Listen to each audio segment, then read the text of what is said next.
It's time for Mac Geek Gab, and listener Ben brings us our quick tip of the week with, I was composing a numbered list and I wanted to exit the list in the middle. Normally on the last line of the list, pressing return makes another list item, and pressing return again ends the list at the previous item. However, from anywhere in the middle, pressing return repeatedly only makes additional list items. I found that for any list item I want to eliminate and exit the list experience, I can simply press Shift+Tab. This now seems perfectly natural because the tab indents a list item and converts it to a child of the parent item, and Shift+Tab removes an indent or unindents and changes the child to a sibling of its parents. More quick tips like this, plus your questions answered today on Mac Geek Gab 1143 for Monday, May 25th, 2026.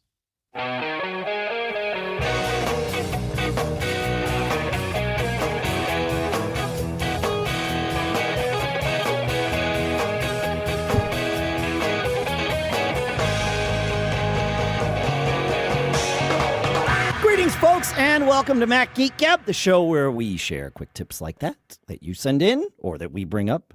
We share cool stuff found that you send in or that we bring up. We share questions that you send in or that we bring up and discuss answers or at least paths to get us down closer to the solution, all in the interest of each of us learning at least 5 new things every single time we get together. Our sponsors include a new one and an existing one. The new one is evenrealities.com, where you can use promo code MGG to get 10% off some of their accessories there, the Even Ring 1 or the Even Clip, when you buy your Even G2 glasses that Pete and I got to see at CES for a couple of years in a row. We'll talk about that in a little bit. And also BBEdit from barebones.com, my favorite plain text editor. Use it for all kinds of things, and we'll talk about that in a little bit too. For now, here on what is Geek Pride Day, which I love, and also Memorial Day here in the United States, in Durham, New Hampshire, I'm Dave Hamilton. And here back in South Dakota, I'm Adam Christensen. And here also in New Hampshire, where it's feeling much more like the Deep South today. Oh, it's boy. not the heat, it's the humidity. Greetings, everyone. It's Pilot Pete. Good to be back with you, gents. You're probably getting all that stuff I drove through, I'm assuming. So, yeah. All that moisture, and then it heats up, and you get that so fresh feeling. Like a wet blanket. A fresh, wet blanket. Yep. And our giveaway this month is at macgeekgab.com/giveaway, where you can enter to win a Function 101 Apple TV button remote. These are pretty cool things. So, go check it out. And you can enter more than once. So the page has all the details about how you qualify to do exactly that. Yeah.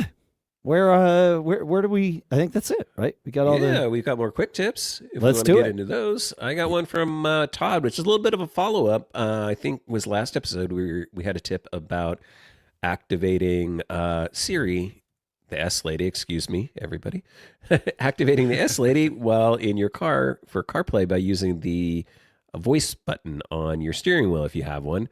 Well, Todd wrote in and said, "Hey, another method to bring S Lady up while using CarPlay is to tap and hold the lower left button, the little button on the interface, the Siri interface in the lower left corner. It can be, I think, a grid, or depending upon what mode you're in, the icon, I think, changes. It could be just a little square, but it's that button down in the lower left corner. Press and hold that on the CarPlay screen, and that will also, just like holding, your home button back in the day or the side button now, does on your iPhone, it will activate S Lady, and there you can go." He said, I learned this by accident one day. I think I ran across this too by accident one day. I kind of held that button a little bit too long, and then suddenly there's S Lady. Yeah, exactly. Yeah, good one. Fun. Yeah. We had one that came up in pre-show while we were moving some things around. Adam wanted to share. You wanted to share an image in our Discord chat at macgeekup.com/Discord, which we always run. And you happened to be sharing it on your screen, and you wanted to share it in the Discord for people who weren't watching the live video. and I watched you right click and choose save as, and it was like, wait a minute. There's so many benefits from watching over people's shoulders. You can learn things and then you can teach things, right? Like it's so much happens. And I was like, wait. There's a copy item in that list. And then you can put a picture on your clipboard and paste it into a different app. And that's exactly what you wound up doing, right? And that way you save yourself the round trip of having to like create a file that's now permanent on your hard drive or wherever you're going to save it. And this works on iPhone too and iPad. You just, highlight or long push on an image, and on most images, depending on if it's from a web page, depending on how the web page is coded and all that stuff. But you can copy it to the clipboard and then paste into any app you want. And you can do that with screenshots as well. So don't forget that you've got the copy paste. I bet you I could even use drag and drop, Dave. Oh, yeah, you're probably right, Adam. Yeah, of course.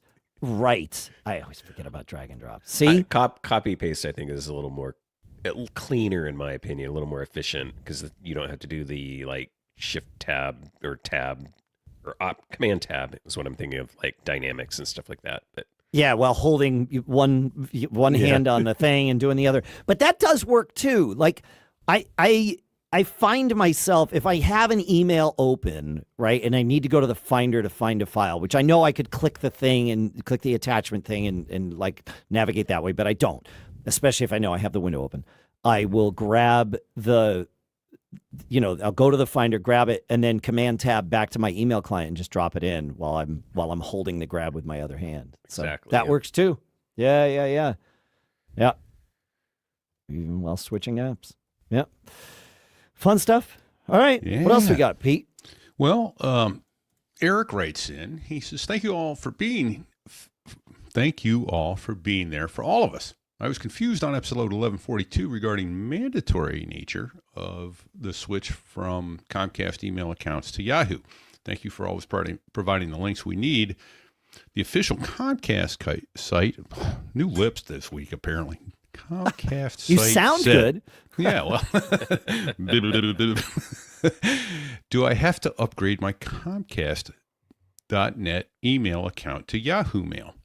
No. This is an upgrade we're offering customers at no cost so they can access their email on a better platform with enhanced security, more features, and a mobile app for easy access on the go. It sounds like those who don't want to change don't have to. Thanks, Eric." I'd like to add something to that, though, if I might, Dave. Comcast is saying you don't have to switch to the Yahoo Mail interface, but my understanding is their mail server is being migrated into Yahoo. You can keep using Mac Mail, whatever email client you're using, rather than try and list a bunch of them. Whatever email client you're using, you can continue to use, and you can continue to use your Comcast.net email address. But the server, you're going to get an invitation, and the servers are going to require you to do some behind-the-scenes stuff ever so briefly, I think. And I think they're going to make it as easy as possible. But I don't think you can keep your Comcast.net email without it going to... Yeah, Yahoo's taking over there is what I'm trying to say in too many words. Oh. Okay. I don't know the answer to that. But I'll take your word for it, and I'll relink us to the overview webpage so that people can see all of this. It's the back end. What I'm trying to say is the back end migration is going to Yahoo. That's what's going to be required. The interface standpoint, if you want to keep using Outlook or Mac Mail or what have you, no, you don't have to change to Yahoo to use their interface. That's the better way to say it. The back end is what's changing. Is that something you're interpreting from what he said, or did you research this separately? Because that wasn't my interpretation of what he said, which is why I want to ask, because it's worth the conversation. I had gone to last week and looked at the Comcast. Okay, stuff Great. and saying, what are we going to do? And they're saying between 2025 and 2026, we're going to send you an email whenever we feel like it. And some people have already migrated and others are still patiently waiting for their invitation to swap over. And I get it. They aren't trying to swap everyone overnight like an Apple software release going up and hammer the servers. So they're trying to do it, I think, thoughtfully. But my understanding is Comcast is getting rid of their mail server. They like you, Dave, know that running a mail server is more headaches than it's worth. This is the reason I'm sort of confused here is I'm on the Comcast page. Yeah. And there is nothing on here about changing your SMTP servers or your IMAP servers. Candidly, I don't think you're going to have to, because if you were, they would tell you. But let's assume you're right that Yahoo's going to be managing it all. There's no reason that you would have if Yahoo, like if Comcast contracted with me to run their mail server. Let's go for a for instance, Dave's Synology Drive. You got it. I can handle it. I've got that gigabit connection. This is going to rock. I would tell them, I don't want the tech support headache of changing everybody over from, imap.comcast.net to imap.yahoo.com or whatever. So I would just say, you, in your domain name records, change imap.comcast.net to our server once you've done the switch, and then every customer gets to stay the same, because assuming they have the hashed password file and they can move all that over, and everything just for third-party mail clients stays the same. What does change is where you access your email. Once you've done the switch, where did I say? Can I continue? The relevant portion of the FAQ says, can I continue accessing my Comcast.net email on the Xfinity email platform after I've accepted the Yahoo Terms of Service? No. Once you accept Yahoo Terms of Service, Yahoo Mail will become your email provider, and you will only be able to access your Comcast.net email via the Yahoo Mail platform. I interpret that as the web interface for this. Yes. Yeah. Right. So that's what's changing here in terms of the user experience. Behind the scenes, other things might change, but user experience is that.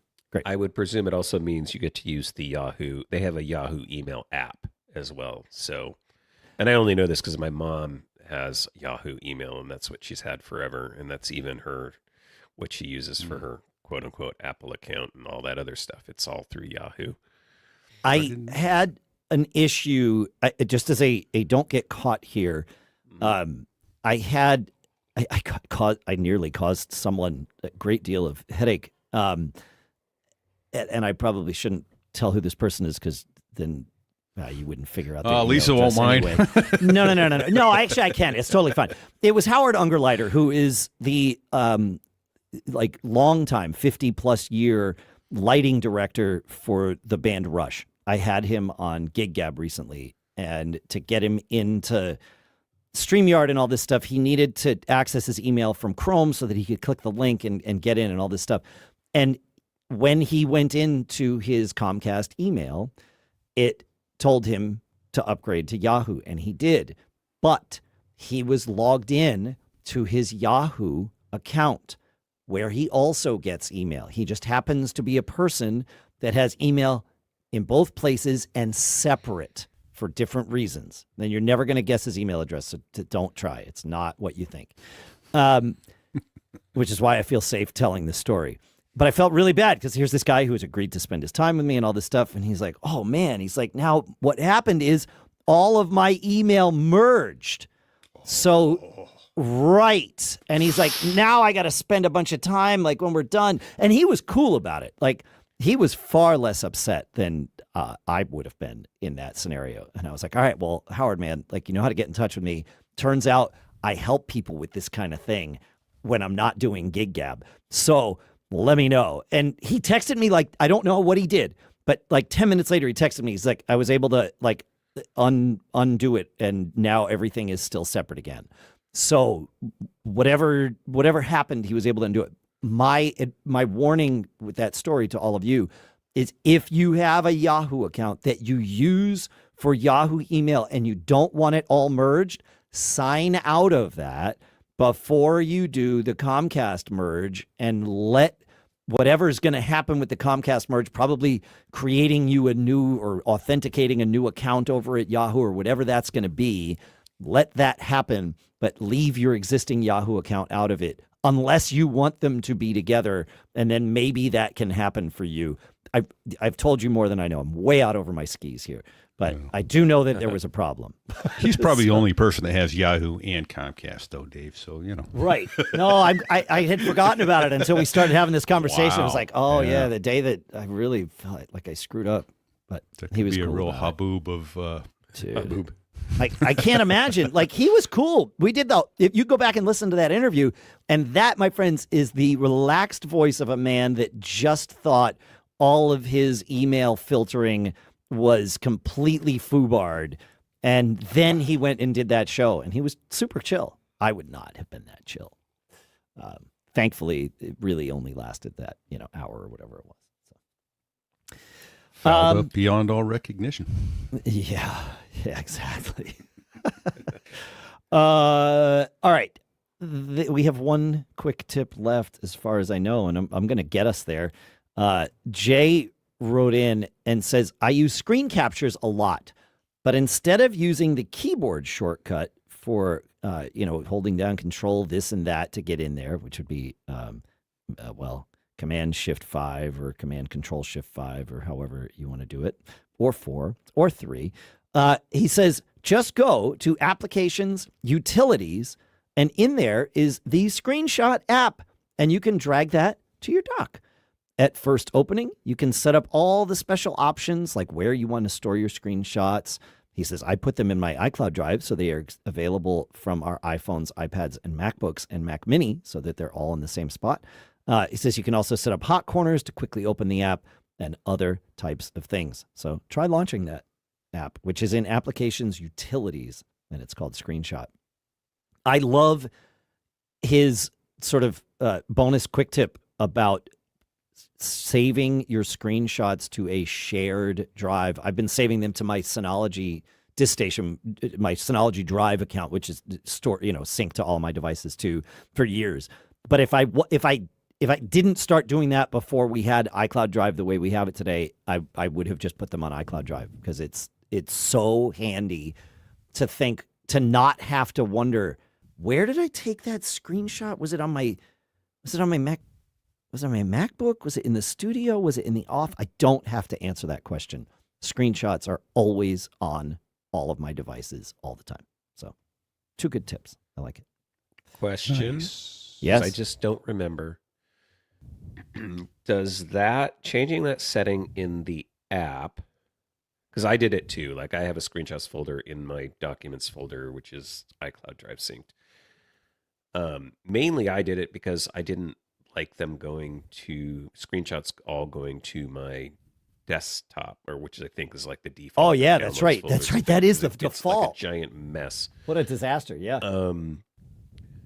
But I don't remember if for the keyboard shortcut version, Command Shift 3, 4, or 5, whatever you want to do, does changing the setting in the app change it for the keyboard shortcut? I don't remember if that's yes or no. I think it is now yes. It is yes, and has always been yes. Okay, great. And it has been yes since before there was an Apple interface to change that. Now that we're having this conversation, I started doing this before Synology Drive. I was saving them to my Dropbox, and the way I configured that was by using Onyx to set the location and file type of screenshots. There's actually a ton of options in there, many of which Apple has now surfaced in that Screenshots app or the Command Shift 5 screenshot interface. Right. But prior to that, I would use Onyx to set that, and it really is just life changing to have your screenshots everywhere. So yep, agree. Yeah, I forget that that's not just how it be. So and having them barfed all over my desktop, like, my goodness, not my thing. But it's all good. We'll learn more because we have a bunch of questions and then some cool stuff found, and that's going to be fun. But now what I want to do, and I'm happy that we get to do, is we get to tell you about our sponsors. And, as a podcaster who reads stuff all the time while we're recording, the idea of having a teleprompter built into my glasses was something that really caught my attention when I first saw this at CES. Even G2, our sponsor, are productivity smart glasses designed to keep real-time support right in view. With teleprompting, conversation support, real-time translation, AI assistance, and more, they help you stay on top of work and daily life. And unlike a lot of smart glasses, they're designed to look and feel like premium eyewear with no camera and a lightweight 36-gram design that you can wear all day. The more context you give them, the smarter they get, of course, adapting to how you work and what you need. And for the developers here in the MGG audience, there's a new feature called Terminal that lets you monitor your Claude Code or Codex agent right inside your glasses. I know. I didn't get to see that at CES, and I'm really excited about that. See when it's waiting on you. You can approve it with a ring tap. That is nerd catnip, folks. I'd have these read me my max uptime in the corner of my vision if they'd let me. Don't get caught fumbling for your phone mid-conversation. To learn more about Even G2, go to evenrealities.com and see how everyday smart glasses keep helpful information in sight so you can stay productive and hands-free throughout the day. And for you, our listeners, use promo code MGG at evenrealities.com to get 10% off Even Ring 1 and or Even Clip when you add them to your Even G2 order. That's evenrealities.com, promo code MGG. Go check it out. I think you're going to love this. I certainly was impressed. And our thanks to Even Realities for sponsoring this episode. And you all know BBEdit lives on my Mac, right? Always open, always working. It's where I process the show notes and that fit into the agenda that appear in the app for Mac Geek Gab, where I count all the words, where I do file comparisons. I can run multi-file searches. It is no exaggeration, one of the most frequently used apps on my machine. It's just always something right there, and I love having BBEdit at my fingertips. And BBEdit keeps pulling new tricks. First, cheat sheets. Expandable in-app quick references for markdown and clippings. And you can build your own or install ones that other people have made. If you live in Markdown, like we do so often now with all the AI stuff, right? This is genuinely magical. Second, the new projects interface for developers. Setting up a project is cleaner, faster, and just behaves better. And then there's the Command Y, repeat last command thing, which Barebones says is very convenient. Once you start using it, though, you can't stop. You get a 30-day full-function free trial, and if you're an existing customer, there's discounted upgrade pricing just right there waiting for you. Don't get caught wrestling plain text in the wrong tool, folks. Head to barebones.com for BBEdit, and a big thanks to Barebones for supporting Mac Geek Gab and sponsoring this episode. All right. Nice. Yeah. Very cool. All right. And I should have been ready with Rick's question. I'm getting it now, I think. Yeah, there it is. All right. How do I? Yeah, he wants to know how to stop fraudulent notifications.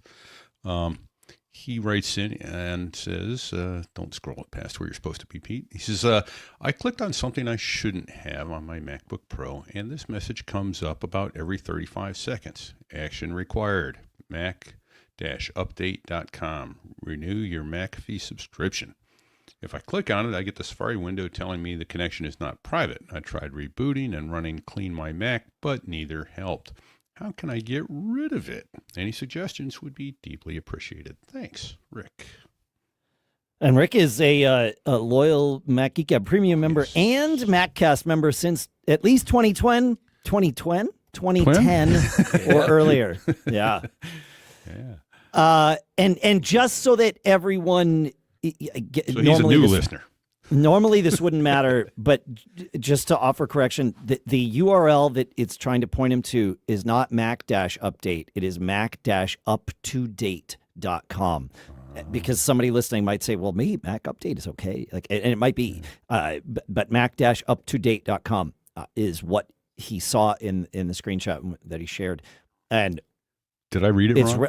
You did. You just skipped I'm sorry. the two. Thank you in for the catching middle. that. Yeah. No. I just didn't. Normally it wouldn't matter, but it is germane to this, right? Yeah. So I think what happened for Rick is the thing that he clicked that he shouldn't have is something allowing Safari notifications for that particular website that we just discussed. And now that you've allowed its notifications, they are being super annoying with alerts that might look official. They have an Apple logo on them, or an Apple relevant logo. It's like, the Safari thing. So you're used to seeing things from Safari. That's a trusted visual in our worlds, right? And even though they aren't. So it was a good call to write in. The way to turn off notifications for any website, including these that sort of slip past the goalie, as it were, is go into Safari, launch Safari, go to Settings, Websites, Notifications, and remove or choose to deny the entry for the website in question, which, like we said, for him was mac-uptodate.com. And hopefully that'll do it. By denying it, it just stops them by you can remove it too, and it won't come back unless you visit that site again and agree to that little drop down. I wish the little drop down asking for notification permission was less calm. Like I almost right. Right. That's a great point. Yeah. Why is it bad? Like, and I think it defaults to yes also. Yeah. Yeah. It's very easy for when I visit a website that prompts me for that. Like, the thing you want to say is allow. And it's like, I have to be very diligent. And so I understand why this happens. It's happened to me too. It's like, wait, why am I getting these? Oh crap. I clicked the wrong thing. It's like, no, I don't. Even websites I visit all the time. Like, I don't want to get Safari notifications from most of them. Yeah. Like, most I don't want. Right. But they're happy to send them to you. Yeah. So even if you're not getting these spam notifications, it is worth going into, and this is true of all browsers. It's not just a Safari thing. Like, other Chromium browsers can do this too. Going into your settings for your browser and checking to see what websites you've given permission for exactly those notifications, and then you make your own choices as to what you want, of course. But this is why my default posture for every notification has become deny by default. I don't care what it is. It's always no. Half the time I don't even read them. I just click no. Because if I want something, I know where to go in my settings wherever to turn it on. So the other one that drives me batty now is things that are asking for screen share permissions or audio access permissions or network permissions. We've gotten to this world where, like, you're being bombarded with these prompts, and it's dialogue fatigue, which happens, and then people get in trouble because they're just like, oh, just go away. Hit, you just click whatever. You just want to go away. Yes. Yeah. Just make sure you're paying attention, folks. It's like me. My posture, deny. I'll go turn it on later if I suddenly discover I need it. Yeah, if I want it. It's way too easy to turn it back on. That's right. Yeah. I want to add so because of the screenshot, I think, right, Dave, that gave you the clue as to what was happening to Rick. The other common one that I will see with this, just to let people know and they'll want to check, is browser extensions. There's often malicious browser extensions that can get installed, just accidentally. Again, you click on something on a website, it installs a browser extension.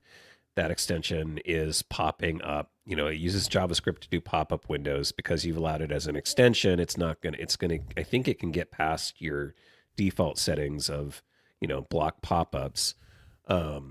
So that's a common one. So check your browser extensions, or I like to use, I think tools like Malwarebytes will detect malicious browser extensions and help you remove them. That was what I used to use in the past for that sort of thing. But you can always just go in, double check your browser extensions, make sure the ones that you're expecting are there. And a lot of times the browser extensions, you got to be careful because they'll be like, it'll look like something useful, right? It'll look like something, they try to make it as much look like something you intended to install.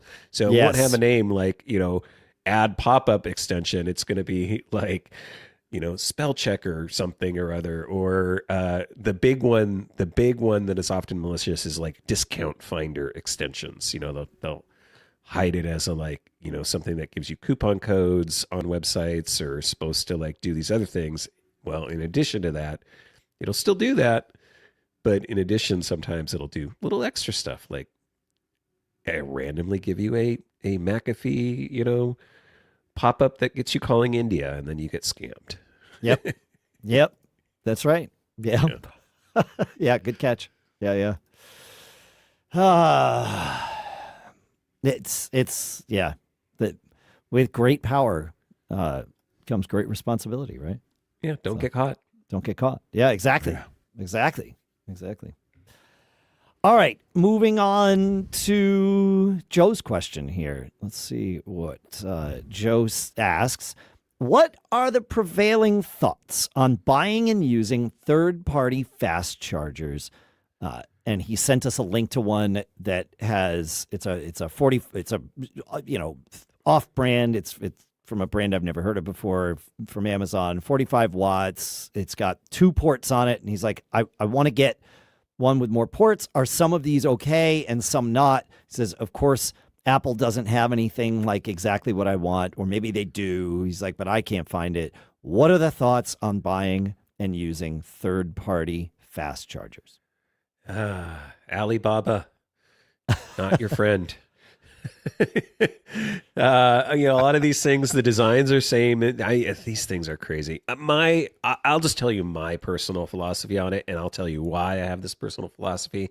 So in general, I just say no to this stuff that I don't recognize or know from a vendor.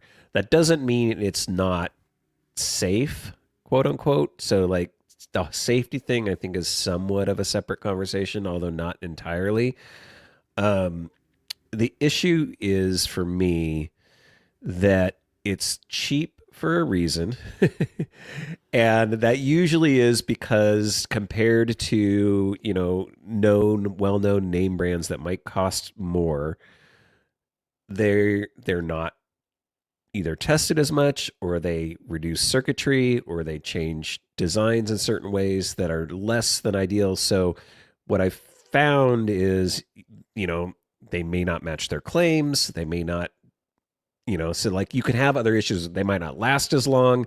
The materials are poorer quality, those sorts of things. So you're doing a trade-off to get something often like cheaper. And it's kind of proven out. I don't know if you've ever seen, Adam Savage has a YouTube channel called Tested, and I watch it often. And I forget which company they have on, but they have a company that can come in and they use X-ray technology, and they will take a series of things like fast chargers, and they will show you, okay, here's Apple's, and they show they'll point out all the circuitry and all the stuff that it has to ensure quality and all this sort of thing. And then they'll kind of go down the line to cheaper and cheaper, and they'll show you the differences. So they'll show you, this one looks exactly the same as this one, but here's the underlying differences. And it's like fascinating, the kinds of corners and things that like the cheaper Chinese companies will, who are doing these knockoffs and stuff like that, will take. And then they've often performance tested them, and it's like, 45 watts, but it's not really giving you the full speed because the circuitry's not as good, or it's designed in a way that's it's got, different components that are slowing things down, what have you, right? So that's the only thing to be aware of, I think. I don't, unsafe, like, is it going to burst into flames and catch fire? I don't think that happens that often. I guess it could, but that's why I just kind of like, I don't even want to deal with that world. I have some things to say. Okay. I'm shocked. Well, no, by and large, I I practice what you are preaching. I don't necessarily think it's as important today for chargers. I'm being very specific about chargers. I don't think it's as important today where we're using power delivery chargers as it was in the days prior to power delivery. Because prior to power delivery, you plugged your, USB-A cable into something, right? And it just gave you the power that you expected it to. It gave you the power it wanted to give you. Your device was just expecting power. It wasn't negotiating for it, right? And so when you had those, 5-watt chargers, they could go any direction, right? Like John Braun famously burned his iPhone twice, I think, with the cheap car charger that he had. And he's like, it can't be the charger. I'm like, it's definitely the charger. We went through it on the show, like many of you might remember. And so, but that was all the non-power delivery stuff, right? Anything that says that it does more than 5, why am I getting myself confused here between watts and volts? I shouldn't be. But a 45, anything that's above 5 watts must be power delivery. Otherwise, it that's just how the world works today. And power delivery means your device is going to negotiate for the power that it's going to get, and it's in control of the process. So I believe that the power delivery circuitry that's out there is by and large going to be protective of your devices just because of the nature of how it works.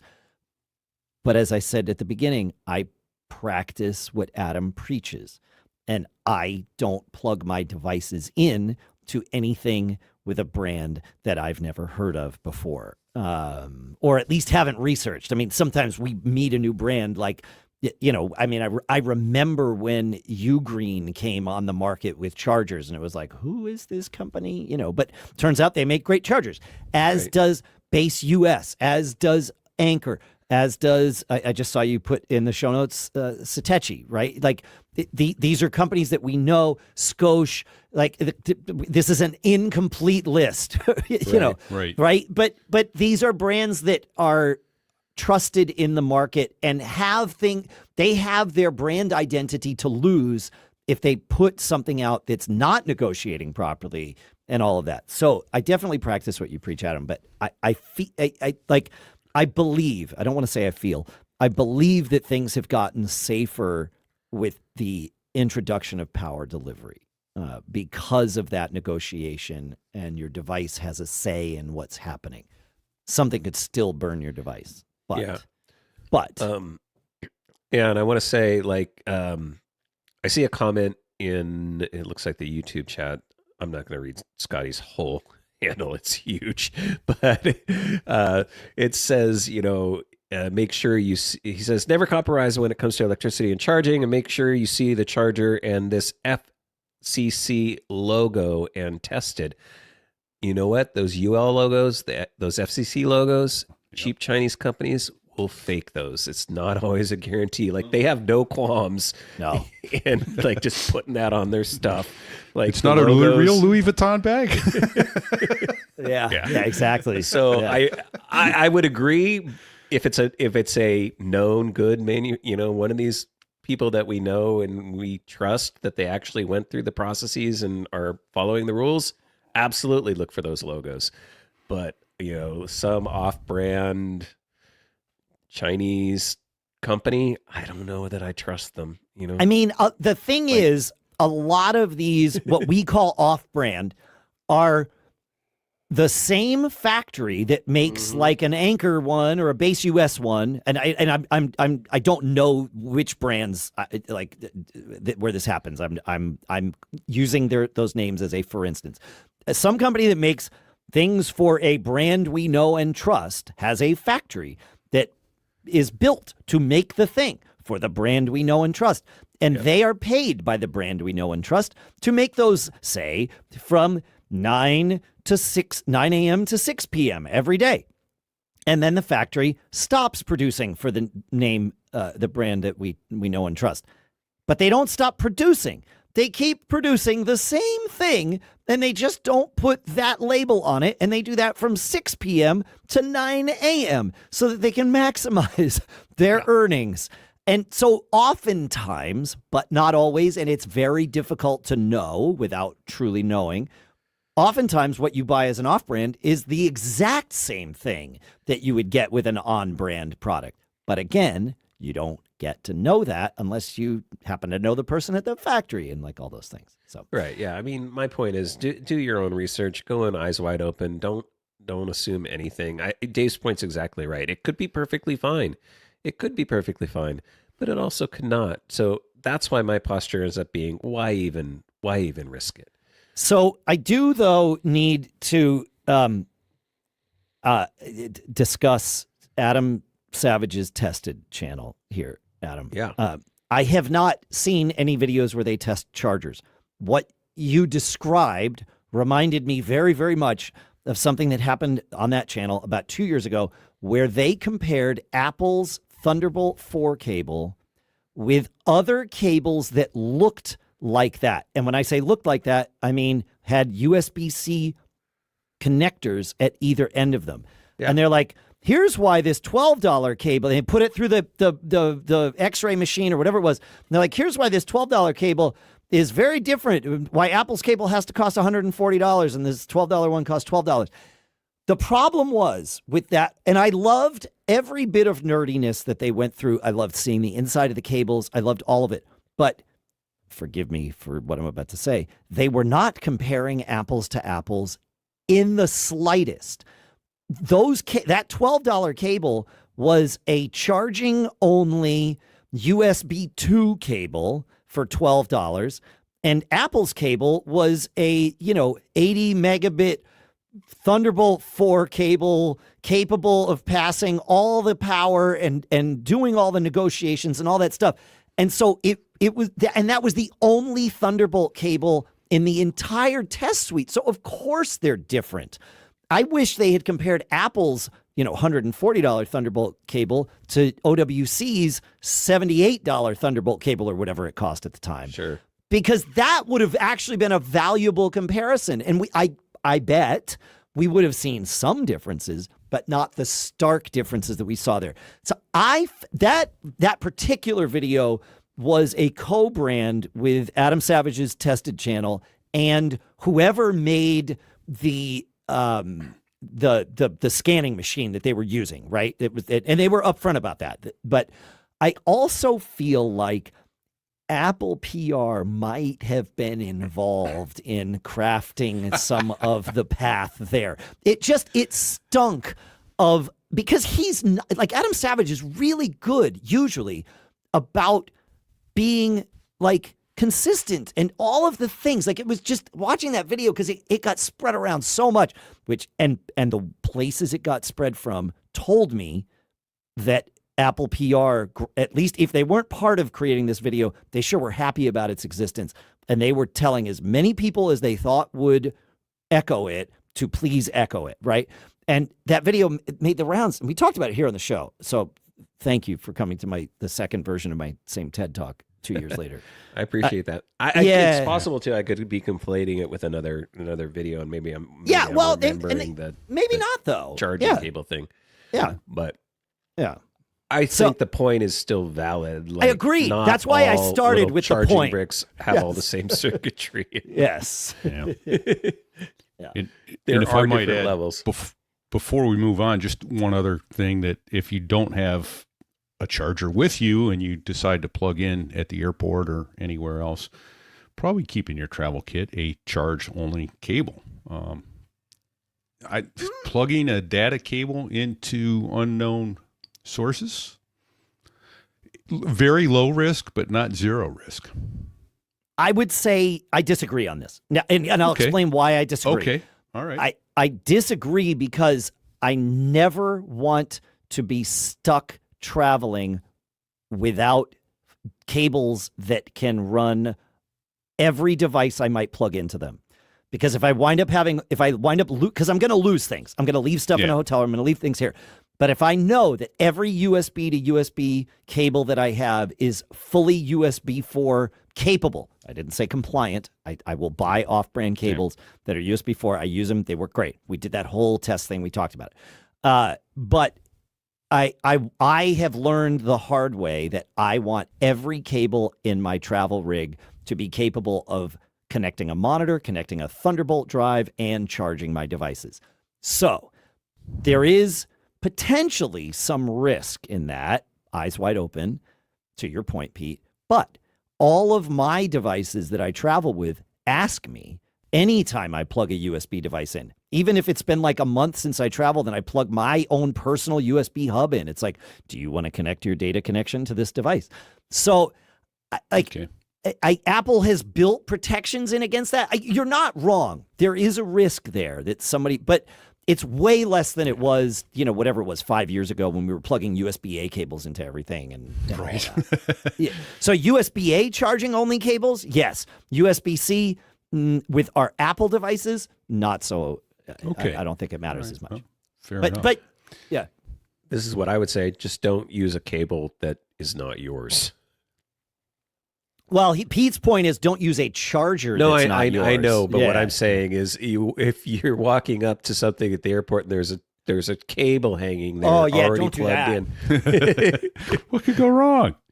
Do not use a cable that is, just make sure you buy the cable, it's been in your possession, it's your cable. Because there is a cable device out there that looks exactly like every other Thunderbolt Lightning cable that is designed for hacking. They exist. You can buy them. You cannot tell the difference between that and an Apple one. Yeah. And I thought of this too, now that we're kind of down this rabbit hole. Don't go scanning QR codes willy-nilly either. And when you do, know where you went, know where you're going. I guess the latest trick is to put QR codes over the parking thing downtown. And Venmo somebody money for your park, and you get a parking ticket and you gave them your money. But again, that's a huge rabbit hole. Sorry. No, it's good. Yeah. It's a don't get caught in the middle of our questions. I say all the things that I've said because it's what I do. But if I am wrong about this, please let me know. Feedback@macgeekgab.com. If any of us are wrong about this, or if you have something to add, feedback. You heard him. Write feedback@macgeekgab.com. Subject line: Dave, you're wrong. What was that? Feedback@macgeekgab.com. That's it. Yeah. I mean, I think I'm doing things the right way, but if I'm wrong, tell me and we'll talk about it more on the show. Yeah, I can see what you said though. Yeah, it's especially on the C's. You're right. I've forgotten about the fact that you get that. Hey, there is no such thing as a charging only cable, right? Because even USB 2, even with USB-A cables, the spec requires that the cable be capable of transmitting in USB 2 speeds, which is like 480 megabits. It's like super slow, right? Or 480, whatever. I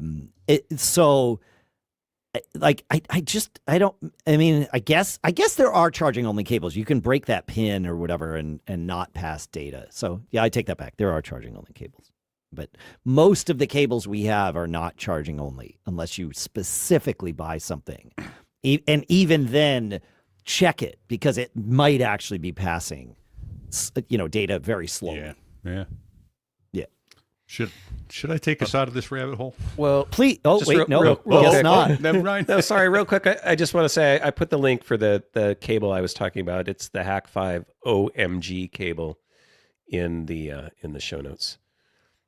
It's $180?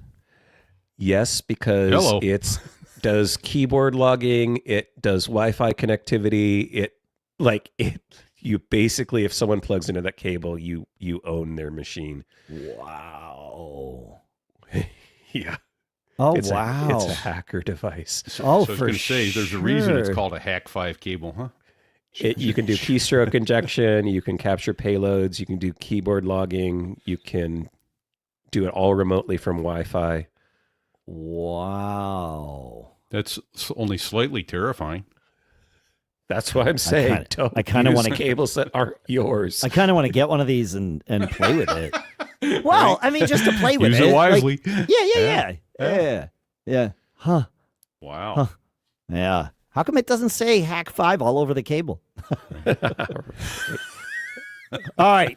I think it is time to extract us from the rabbit hole. Okay. All right. Yeah. So another question here. Kenneth writes in, and I'll take a point of personal privilege here, if I may. As the day we are recording this, I too became a widow 31 years ago. So, Kenneth, my sympathies up front. He writes, after losing my first wife in 2019 and remarrying, I'm now combining our two enormous photo collections. I've also been scanning decades of prints on an Epson FF680W fast photo into a separate photos library on my M1 MacBook Air, kept apart from my iCloud library on purpose. The plan is to share the finished, organized albums with family, some of whom aren't on Macs and some of whom don't have computers that can read CDRs or flash drives anymore. iCloud sharing would mean sharing each album one by one. Too tedious. Google Photos is in flux. Then I discovered Flickr, that's Flickr, has a Mac uploader for pro users that might accept albums. My plan? Subscribe to Pro, briefly, upload everything, let family download what they want, and then cancel. Does the Mac uploader actually work the way I'm hoping? And is this plan as clever as I think it is? Kenneth. And yes, my sympathies to you, Pete, and to Kenneth. Yeah. I can only imagine. So. Don't. Trust me, don't even try. Yeah, no, you don't want it. Yeah. So, none of us do. It's not fresh, but it's always there. So yeah. For Ken, for your question, yes, the Flickr Mac uploader exists and works as long as you have a pro account. But in looking at it, and I've not used it, so I'm going based on what I was able to sort of research. Some things come to mind. The uploader watches folders, not arbitrary photos libraries. It's kind of a one-way sync/backup kind of tool. If you point it at a photos library, it can only watch your system photo library, the primary one, not the secondary scanning library that you just created. So there are a couple of paths here, and I'll share what I came up with, and I'm hoping Adam and Pete, maybe, if this sparks inspiration. You can export your finished albums from the scanned library as folders, right? File, export unmodified originals with the subfolder per album option onto an external drive. Now you've got everything organized the way that you wanted, but it's no longer trapped inside of the photos library. It's exported out as a file system structure. And I think for several of our proposed solutions, that will be a great path because it opens up a lot of options. You could point the Flickr uploader at that, right? At the parent folder. It's way cleaner. It doesn't disturb your photos setup, preserves all the color corrected versions that the fast photo produced because you're doing the unmodified originals. You could, and I don't recommend this, but I'll just say it for the sake of completeness.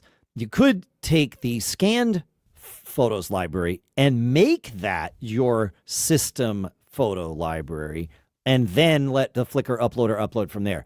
But I wouldn't do that. I think it's going to cause you a lot more harm than good. So don't do that.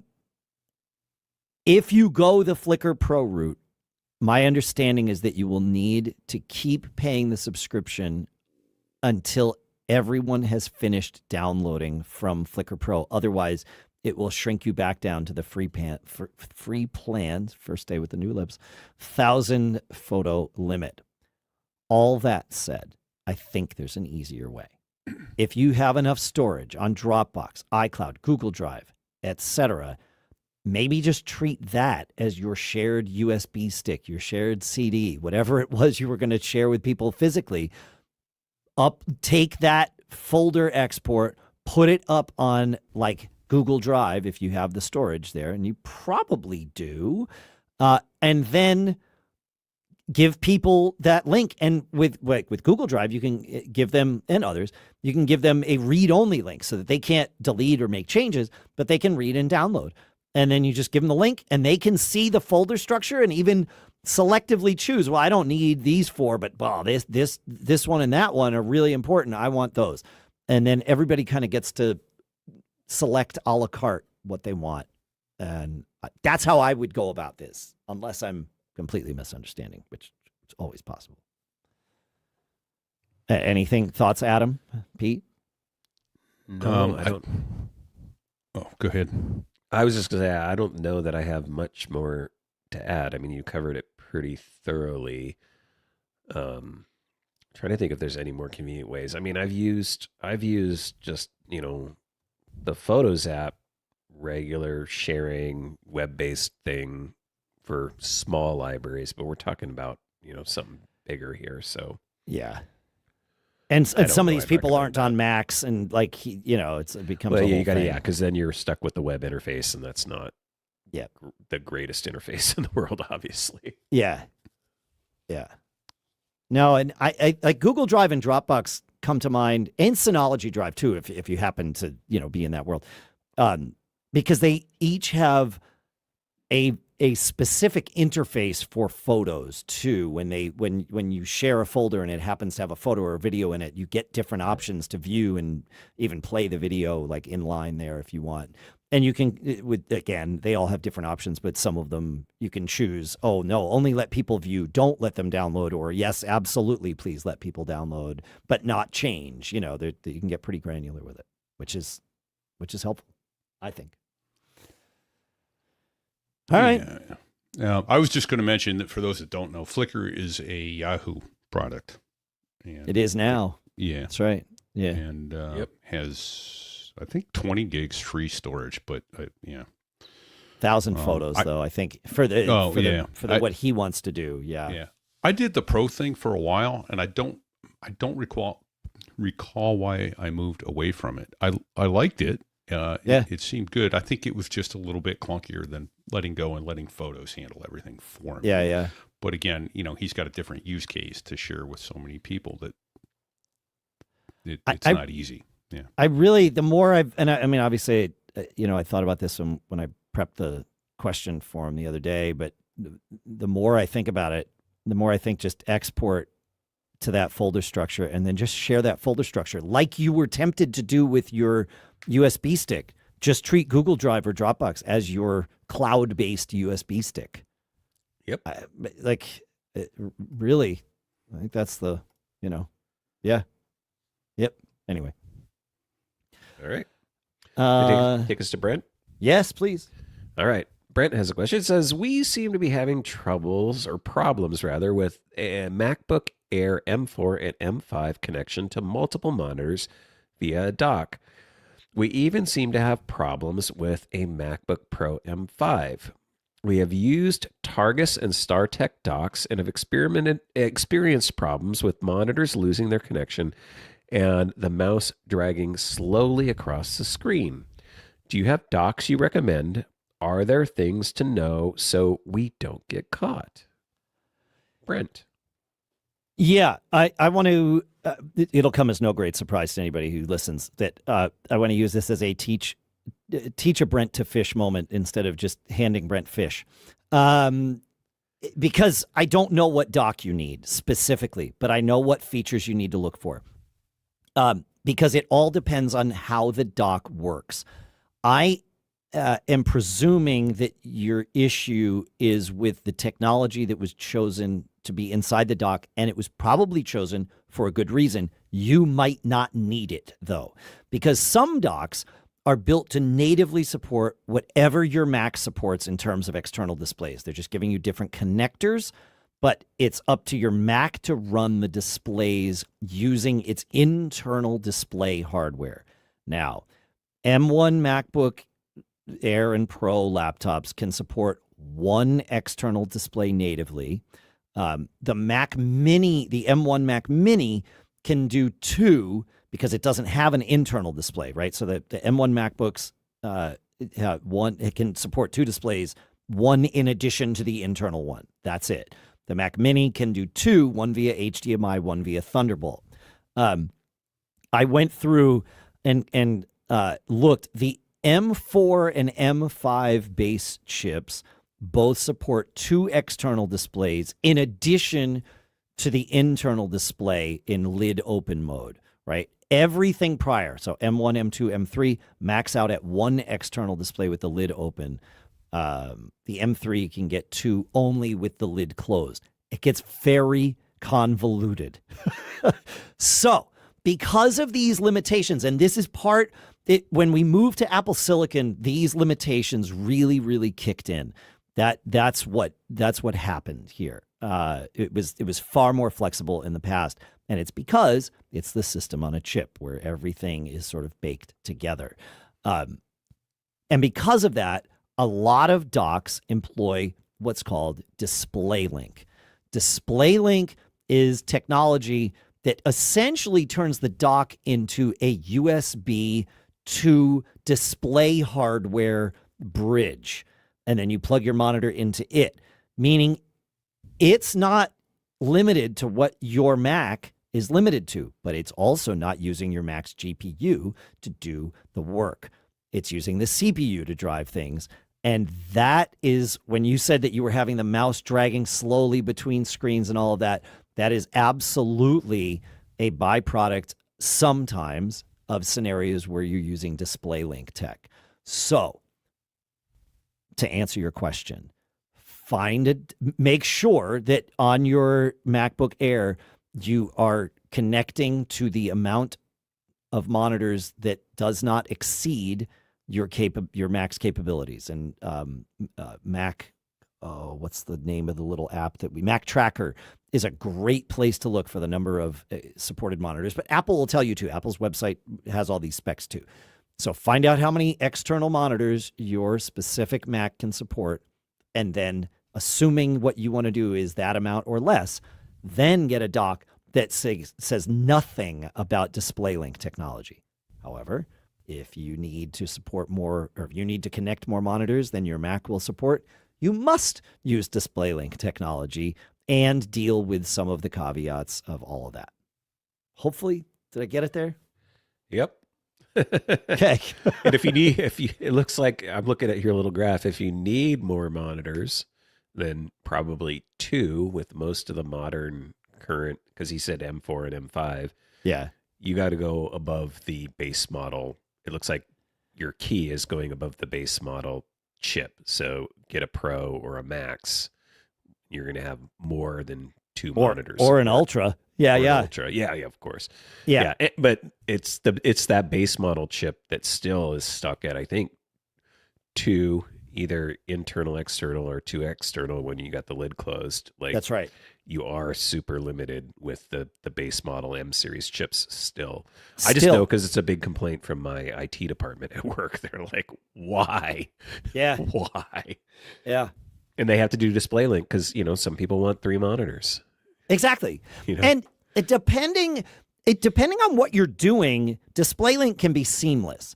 If you're not maxing out your CPU with other things, and therefore you have some headroom to let DisplayLink do what it needs to do, and you're not trying to do high frame rate work like, editing video you might be able to edit video on one of these, but a pro video editor would probably run into some issues pretty quickly and say, I hate this.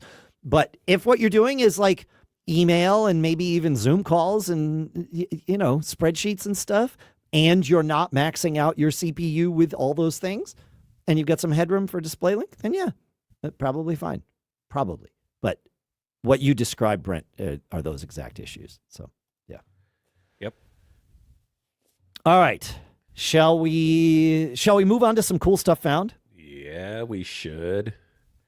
I guess I'm kicking us off with a little GIFSky or GIFSky or whatever you want to call it. This comes from Ben. It says, I need to convert a screen recording to an animated GIF or GIF, as I occasionally do. So I went looking for an alternative, and I asked Perplexity for help. Its top suggestion is a free Mac app called GIFSky, which is a perfect match for my needs. It lets me adjust the resolution automatically calculating the second dimension. I can specify FPS and quality, and it can even adjust speed and put a delay on the loop. Plus, it includes QuickTime Player's trim feature. Most importantly, though, it shows the estimated size of the resulting file. It turns out the estimates were at least 80% larger than the actual result, but I'm not displeased. I used it last night to easily downsample a 21-second, 23-megabyte iPhone 13 mini screen recording to 485K GIF, while retaining the reasonable quality shown at the bottom of my post. He sent us an image. You can't see it, but looks great.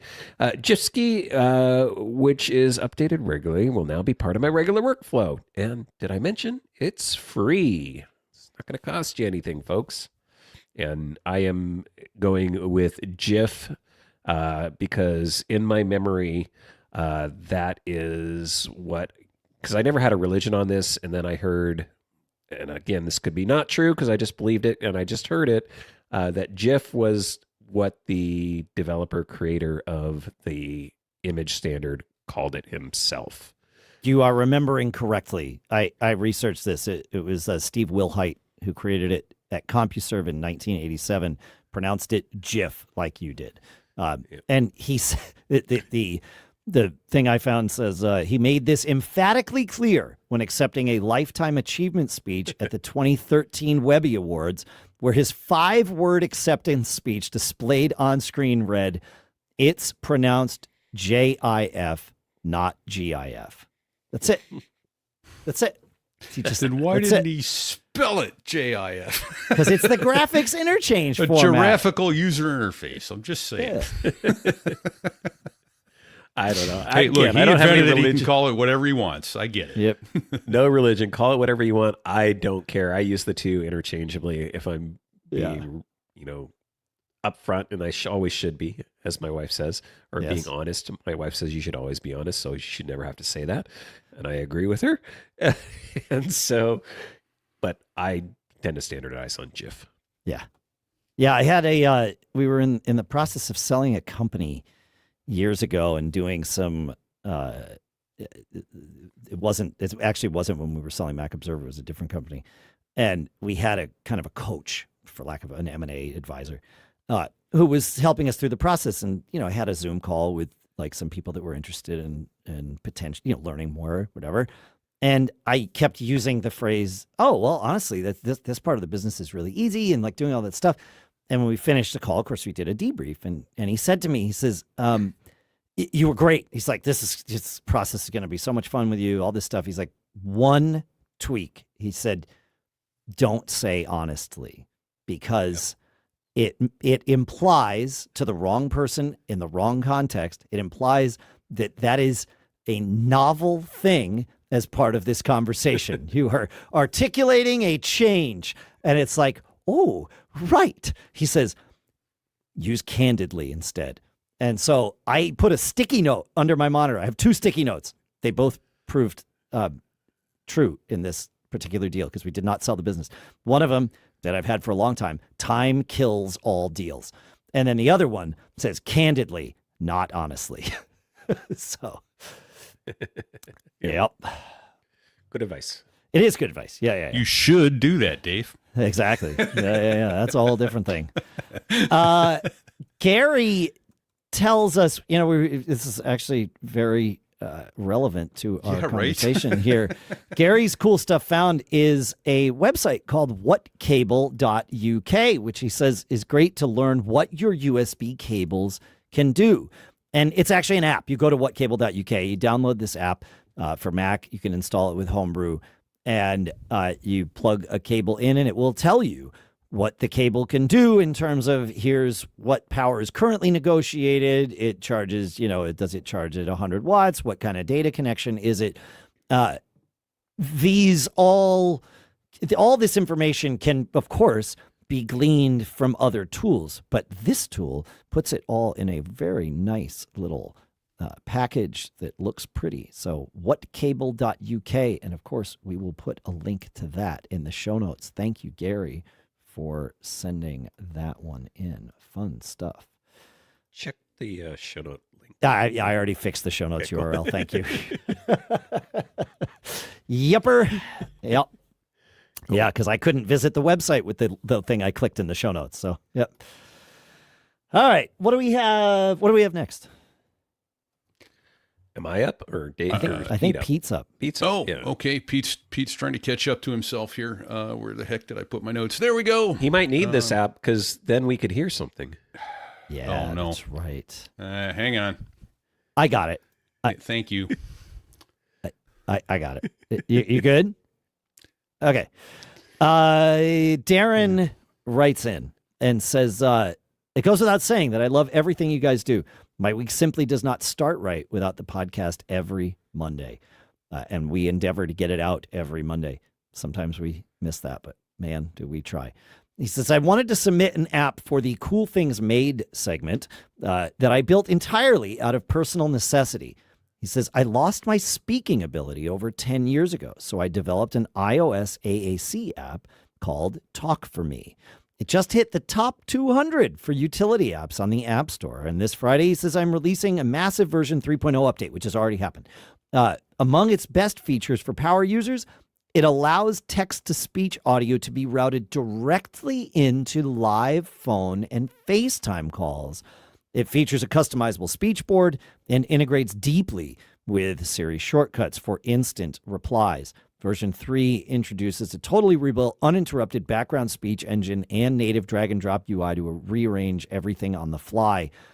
He says, if you think this would be interesting or helpful to the MGG audience, I would be honored by a mention.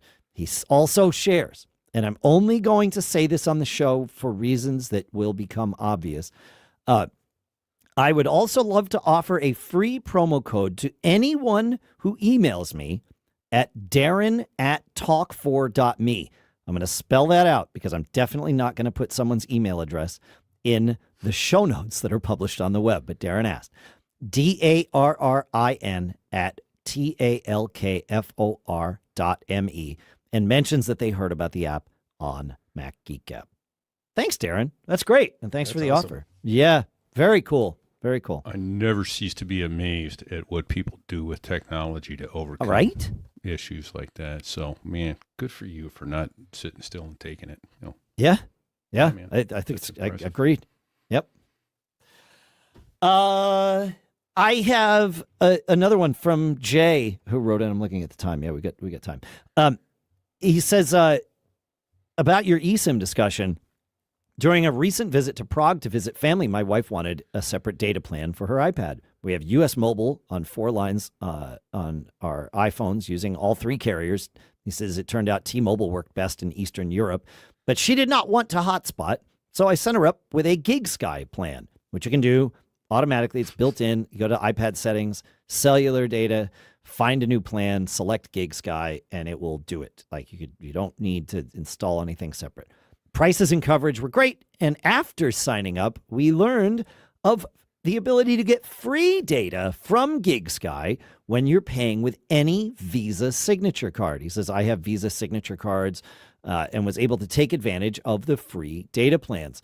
It all works quite easily by downloading the GigSky app, and once you add your Visa signature card to it, it tells you which free plans are available for your specific card.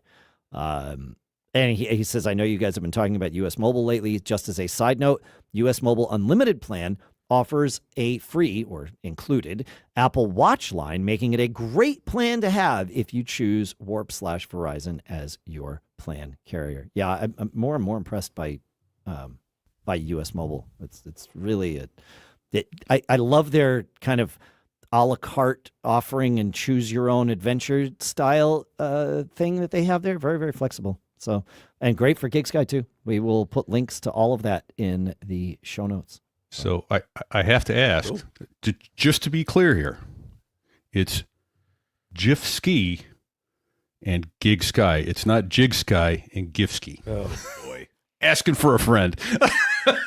Hey Adam, what do you have next? Who muted Pete? I called it audible.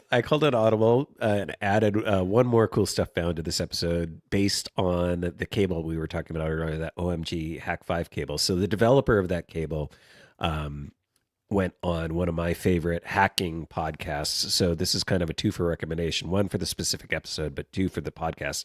There is a hacking podcast called Darknet Diaries, hosted by Jack Resider.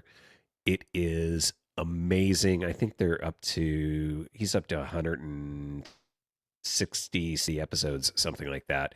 If you've never heard this podcast, it dives deep into the dark side of the internet, as he says. So it's a great sort show. of underworld, and it's just so well produced and so well put together. Well, he did an interview with the developer of that O.MG Cable, episode 161, just called MG. And so if you want to know the history of that cable, how it got developed, all about it, that's the episode to listen to. But I recommend the entire podcast. So that's great. Thank you for that. Yeah, very cool. We'll put that link in the show notes too. And speaking of that, that's where the show notes tell me it's time to say goodbye again. So we must say goodbye. It's been real. Goodbye. It's been fun. Yeah, that's right. Thanks for hanging out. As always, thanks for sending in everything. Feedback at MacGeekGab.com, of course, or in our Discord at MacGeekGab.com/Discord. I say it all the time. I am perpetually enthusiastic and just so grateful about being able to be part of this community with all of us here. It's it's pretty good. Thanks for hanging out. Make sure to sign up for the giveaway at MacGeekGab.com/giveaway. Make sure to send out our great thanks to the folks at CacheFly for providing all the bandwidth to get the show, both audio and the video in the new app, from us to you. Let me know how that's working too. Feedback at MacGeekGab.com. We'd love to hear. If you need more about Pete, so there I was. More from Adam, the debut film podcast. I have my business brain and Geek Gab, as mentioned.